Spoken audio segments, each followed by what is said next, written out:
opposition to this continuing resolution because it ignores the needs of America's families and does nothing to create jobs, strengthen the middle class, or effectively lower the deficit.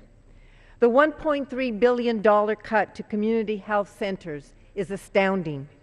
In my district alone, if these cuts are enacted, over 112,000 individuals will suffer a significant loss in primary health services, and they will be forced to use costly hospital emergency care.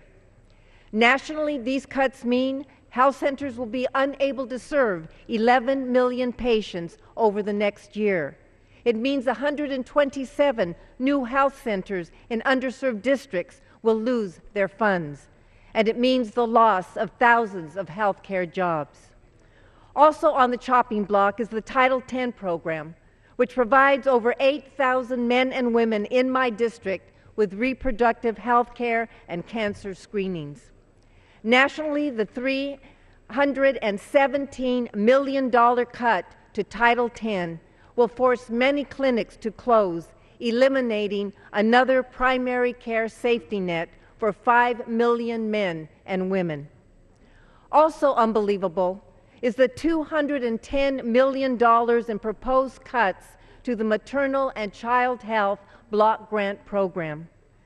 This cut will devastate primary and preventive health services in California for an estimated 2.6 million pregnant women, infants, and special needs children.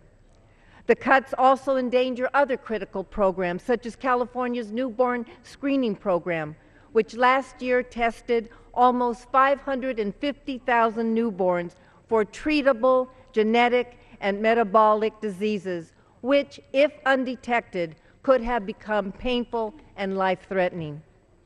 On the national level, these cuts in MCH grants will reduce or eliminate prenatal health services for 2 million women and primary health care for more than 17 million children. In a country that ranks far behind almost all other developed nations in maternal and infant outcomes, we can ill afford to slash funding for the only federal program that focuses solely on improving the health of mothers and their babies. Madam Chair, this bill is a Trojan horse that pretends to address our nation's deficit crises at the expense of the most vulnerable among us. This bill is not worthy of this House, for it fails to honor the true priorities and values of the American people. And I urge my colleagues to join me in rejecting this irresponsible resolution. I yield back the balance of my time.